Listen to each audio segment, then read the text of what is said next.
वहीं 8 जनवरी को हुए हिमाचल कैबिनेट विस्तार में सिर्फ 7 मंत्रियों ने पद और गोपनीयता की शपथ ली, लेकिन अभी भी कुछ पद खाली हैं जिनके लिए मंत्रियों के नाम शायद अभी तय नहीं हुए हैं। और इसी को लेकर हमारी संवाददाता प्रियंका राय ने नवनिर्वाचित मंत्री अनिरुद्ध सिंह से खास बातचीत की है। क्या कुछ कहा उन्होंने, आइए आपको सुनाते हैं। हिमाचल प्रदेश में नए मंत्री बने हैं और साफ तौर पर जितनी भी जिम्मेदारियां हैं अब हिमाचल के इन मंत्रियों के कंधे पर भी होगी और किस तरीके से सुक्खू सरकार ने जितने भी वादे चुनाव के पहले किए थे उनको ये जमीनी स्तर पर लागू करते हैं, ये भी देखना होगा। और इसी वक्त हमारे साथ बात करने के लिए भी मौजूद हैं अनिरुद्ध सिंह जी। सर, जिस तरीके से हिमाचल कैबिनेट के दौरान ये सब बातचीत भी हुई कि कैबिनेट फॉर्मेशन अब तक क्यों नहीं हो रहा है, क्यों डिले हो रहा है, और कल 7 मंत्रियों ने शपथ लिया, कैपेसिटी टोटल 12 की है, यानी कि दोनों अगर उप मुख्यमंत्री और मुख्यमंत्री को पकड़े तो 9, 3 सीट्स अभी भी खाली हैं। क्या रीजन रहा सर कि अभी क्या वो 3 नामों पर विचार विमर्श नहीं हुआ? देखिए, माननीय मुख्यमंत्री के द्वारा, जैसे कि उन्होंने पहले भी आपको मीडिया के द्वारा बोला था कि उन्होंने अपनी लिस्ट जो है हाईकमांड को भेजी है। हाईकमांड इज टू डिसाइड कितनी सीटें, कितने मंत्री बनाने हैं। टोटल 12 बनते हैं मुख्यमंत्री उप मुख्यमंत्री को मिला के। अभी 10 बनने थे, अभी 7 बनाए हैं। ये हाईकमांड के अपना फैसला है कितने उन्होंने बनाए हैं, इसके ऊपर कोई मैं टिप्पणी भी नहीं करना चाहूँगा जी। और जो भी कल ही जो है कैबिनेट का गठन हुआ है, जिम्मेवारियाँ भी डिपार्टमेंट्स की माननीय मुख्यमंत्री द्वारा दी जानी है। और मैं समझता हूँ जो भी जिम्मेवारी देंगे उसके ऊपर हम खरा उतरेंगे, मेहनत करेंगे निष्ठा और ईमानदारी से। आपने कोई पोर्टफोलियो सोचा अपने लिए कि आपको यही पोर्टफोलियो चाहिए, कुछ ऐसी चीज जो आपने मुख्यमंत्री से डिमांड किया हो? देखिए, मैं समझता हूँ जिसने काम करना है उसकी कोई डिमांड नहीं होनी चाहिए। जो भी जिम्मेवारी जिस भी डिपार्टमेंट की माननीय मुख्यमंत्री सबको देंगे वो उसको मानना चाहिए, उसके वो सब्जेक्ट में उसको काम करना चाहिए। तो डिमांड वाली कोई बात नहीं, जो भी देंगे हम लोग निष्ठा और ईमानदारी से पूरा अपना कर्तव्य निभाएंगे और माननीय मुख्यमंत्री के हाथ मजबूत करेंगे और कांग्रेस का हाथ मजबूत करेंगे। सर, आज आप लोग दिल्ली में मल्लिकार्जुन खड़गे से मुलाकात करने वाले हैं, तो क्या समय मिल गया है? कितने बजे जा रहे हैं मुलाकात करने?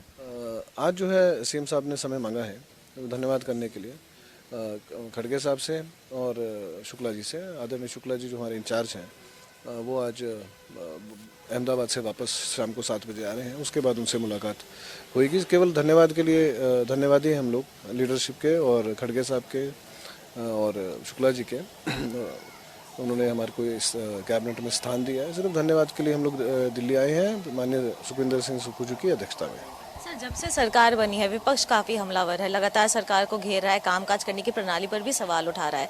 सर, एक सवाल ये भी खड़ा किया विपक्ष ने कि जिस तरीके से तमाम जितने भी लोगों की नियुक्ति हो रही है, बहुत सारे ऐसे पोस्ट है जिसके लिए पोस्ट एक है लेकिन नाम और चेहरे 2-2 रिक्रूट किए जा रहे हैं, और उनका कहना है कि इसके वजह से जो स्टेट का एग्जीक्यूशन है, जो पूंजी है, उस पर भी बर्डन पड़ेगा।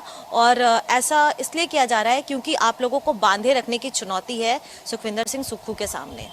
देखिए, विपक्ष का काम है आलोचना करना, वो कर रहे हैं। मैं उनसे पूछना चाहूँगा कि आप 75,000 करोड़ रुपए का कर्जा क्यों छोड़ के गए? मतलब मैं उनसे भी सवाल पूछना चाहूँगा। आज हाशिए पे है कि अगली तनख्वाह देने के लिए जो है माननीय मुख्यमंत्री को फाइनेंस मिनिस्टर से समय मांगना पड़ रहा है। अपना तो देखते नहीं है, खुद अपने फैसले जो हैं उन्होंने सुबह कोई नोटिफिकेशन करते थे, शाम को कोई नोटिफिकेशन करते थे। रही बात नियुक्तियों की, उन्होंने तो बाहरी राज्यों के लोगों को लेके जो है स्टेट में नियुक्तियां करी हैं।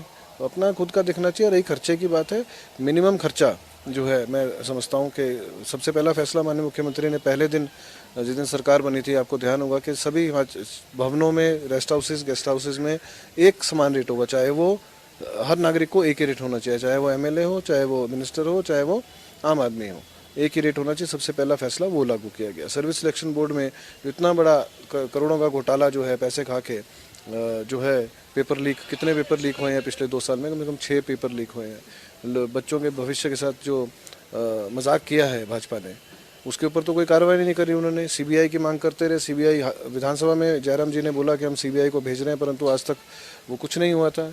एटलीस्ट माननीय मुख्यमंत्री ने उसको सस्पेंड किया है और बड़ा कड़ा फैसला था जिसका कई लोगों ने विरोध किया है, जिसका उनसे फ़ायदा हो रहा था, परंतु आम जनता ने, युवाओं ने उसका स्वागत किया है। आप देखो कितनी खुशी का माहौल था जिस दिन सस्पेंड हुआ है। तो ऐसे फैसले, जनहित के फैसले जो है माननीय मुख्यमंत्री इंस्टेंट ले रहे हैं।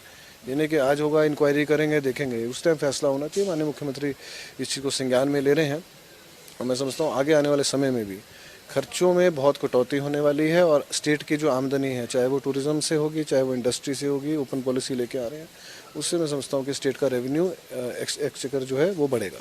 बहुत बहुत धन्यवाद आपका। Thank you. तो ये थे हमारे साथ बात करने के लिए अनिरुद्ध ठाकुर, जिन्होंने साफ तौर पर कहा कि इस खर्चे से स्टेट पर बर्डन नहीं पड़ रहा है। मुख्यमंत्री जब से आए हैं एक्शन मोड में है, स्टेट के लिए बेहतर फैसले ले रहे हैं और आगामी समय में भी ऐसे फैसले लेते रहेंगे। और साफ तौर पर कहा कि आने वाले समय में स्टेट कांग्रेस की सरकार में सुखविंदर सिंह सुक्खू के कमान में बेहतर प्रदर्शन करेगा और आगामी समय में अग्रसर होगा। नई दिल्ली से कैमरा पर्सन रोहन के साथ प्रियंका राय, खबर फास्ट।